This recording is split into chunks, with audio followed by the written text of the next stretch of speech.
sob tensão e alerta depois da queda de um míssil na madrugada. Uma parte do centro comercial está isolada e o shopping atingido não abriu ao público. Foi o primeiro ataque que atingiu a capital kuwaitiana. Por sorte, era de madrugada quando o míssil explodiu no centro da capital do Kuwait.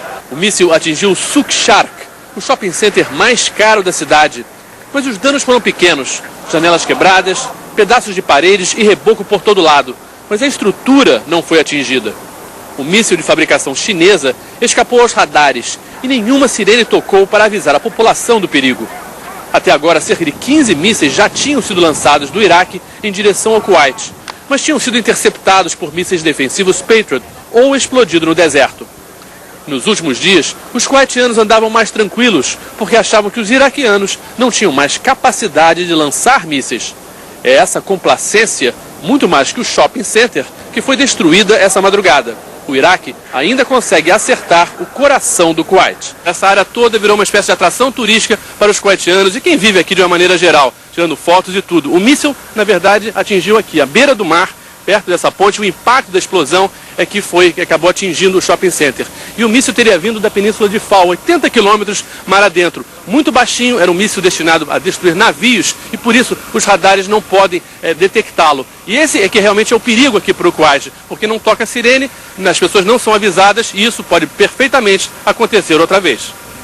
Agora são 7h15 da noite, na cidade do Kuwait. Nós vamos falar com o repórter Marcos Uchoa ao vivo pelo sistema de videofone. Uchoa, há expectativa de novos ataques com mísseis à capital do país?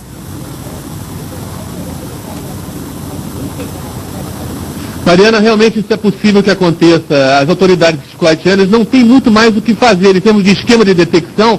Tudo está no lugar, radares, as 12 baterias de mísseis Patriot, só que existem a 200 quilômetros de fronteira e existem muitos tipos de mísseis a serem utilizados. Esse chinês foi um deles que veio de um lugar que não se esperava, pelo mar. Mas, se você lembrar, só os Al-Samuds, aqueles que foram destruídos pelos inspetores da ONU, os iraquianos tinham 120 deles, 70 foram destruídos, ainda tem 50 por aí. Isso só dos Al-Samuds, fora os outros 4 tipos de mísseis que estão nas mãos dos iraquianos. Então, apesar dos kuwaitianos estarem, que esperavam que realmente tudo isso estivesse indo embora aos poucos, mas ontem realmente deixou claro, ficou bem claro, que há uma possibilidade bem real de que isso volte a acontecer, infelizmente, para o perigo de todos nós aqui e de toda a cidade, mas vamos torcer para que isso fique simplesmente sendo abatido pelos peitos de uma maneira geral. Uchoa, você chegou aí para o Iraque ontem, atravessou a fronteira, por que você teve que voltar para o Kuwait?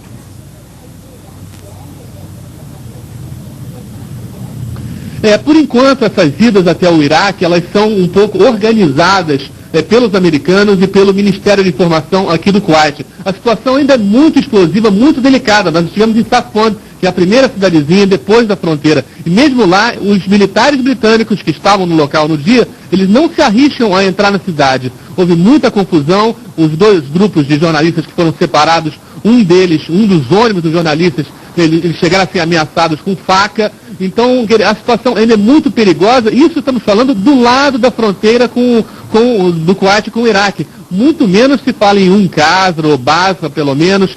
Se você não é um jornalista que está ligado diretamente a um grupo militar americano ou britânico, a situação ainda é muito arriscada. Então, no máximo, você pode ir assim, num comboio, com muitos militares em volta de você, e mesmo assim, é uma multidão que chega perto desses caminhões com ajuda humanitária. Ali, se tiver alguém com uma arma, o perigo é real, e isso eles querem evitar que aconteça com todos os jornalistas que ainda estão aqui no Kuwait. Mariana. Obrigada, Uchoa. Bagdá foi alvo de uma nova ofensiva na manhã de hoje. O bombardeio aconteceu depois do ataque ao mercado popular que deixou 68 mortos e 107 feridos. Aviões da coalizão anglo-americana não deram trégua. A capital iraquiana foi intensamente bombardeada durante a madrugada. Um míssil de cruzeiro Tomahawk atingiu o prédio do Ministério da Informação. Neste andar funcionava a Companhia Pública Iraquiana de Internet. O impacto do bombardeio foi violento. Segundo a TV árabe Al Jazeera, uma pessoa ficou ferida durante a explosão. Bagdá amanheceu com uma densa camada de fumaça no céu. Os moradores foram acordados com o barulho de uma série de explosões. No bairro residencial de Shula, onde fica o mercado bombardeado, os parentes das vítimas se preparavam para enterrar seus mortos. A maioria crianças, velhos e mulheres.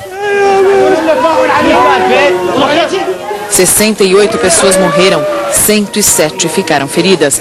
Foi o segundo ataque da semana a uma área residencial. O Comando Militar das Forças Americanas ainda não confirmou se a explosão foi provocada por um míssil dos Estados Unidos. As autoridades iraquianas acusam as forças de coalizão pelo ataque e dizem que na região não há nenhum alvo militar. O ministro da Informação, Mohammed Saed Al-Sarraf, condenou hoje o ataque ao prédio do Ministério da Informação. Ele informou também que cerca de 75 mil toneladas de alimentos, incluindo leite para as crianças, chá e açúcar, foram destruídas por tanques britânicos em Basra, no sul do Iraque. Por causa disso, Al-Sarraf chamou os britânicos de cachorros doentes. O comando britânico sugeriu uma pausa no avanço das tropas por terra, mas depois voltou atrás. Seria um recuo para reavaliar os obstáculos, bem maiores do que a previsão inicial. O comando americano nega qualquer plano que signifique interrupção na guerra, como informa de Nova York a correspondente Heloísa Vilela. O centro do comando da guerra no Catar garantiu que não haverá pausa no avanço das tropas em direção a Bagdá. Mas um oficial do exército americano, que pediu para não ser identificado, disse à agência de notícias Reuters que as forças da coalizão anglo-americana receberam ordens para esperar pela chegada das tropas que levarão alimento para a linha de frente. Um repórter da TV britânica BBC, que está com os fuzileiros navais americanos, disse que os soldados já estão racionando a comida, fazendo apenas uma refeição por dia. As tropas que vêm do sul em direção a Bagdá têm sido atacadas no caminho, o que está adiando o reabastecimento do fronte. Mas o general Victor Renoir, do Comando Central da Guerra, disse que não vai haver nenhuma pausa, apenas uma rotação de objetivos.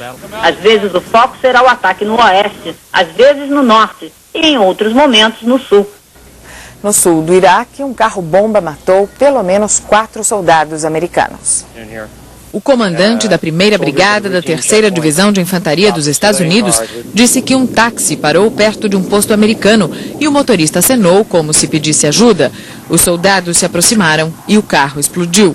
Na mesma cidade, a TV iraquiana mostrou imagens de um ônibus destruído e de pessoas mortas nos bombardeios americanos. Numa estrada que leva a Najaf, tanques da coalizão anglo-americana em chamas. Em outro ponto, centenas de soldados seguem num grande comboio acompanhado por helicópteros para reforçar as divisões que já estão em combate. Em Basra, tropas britânicas organizaram uma barreira para fiscalizar as pessoas que deixam a cidade. Os soldados checam se os refugiados não levam armas. Qualquer suspeito é detido para ser interrogado. Aviões americanos bombardearam um prédio onde estariam reunidos 200 combatentes paramilitares iraquianos. 20 quilômetros ao sul de Basra, tropas americanas e britânicas cercaram a cidade de Al-Zubair. No norte do Iraque, paraquedistas americanos mantêm o controle de uma pista de pouso da cidade de Harir e aviões bombardeiam supostas posições iraquianas. Não é apenas o poder de Saddam Hussein que está ameaçado pelas bombas no Iraque. Uma parte importante da história da humanidade corre o risco de desaparecer nessa guerra. Uma das mais belas construções do mundo árabe já não existe mais. O fogo provocado pelo bombardeio americano destruiu o palácio que levava o nome da paz, em Bagdá. A capital iraquiana fica entre os rios Tigre e Eufrates, onde na antiguidade existia a Mesopotâmia. Neste vale fértil, o homem inventou a roda, a escrita, o primeiro código de leis. Olho por olho, dente por dente, determinava a lei de Hammurabi. No país de hábitos ancestrais fica Ur, a cidade mais antiga do mundo.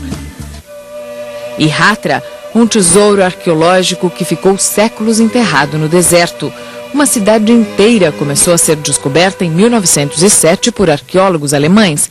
Virou um centro religioso, de comércio e rota de caravanas. Há 2000 anos, Babilônia era a capital do maior império do mundo.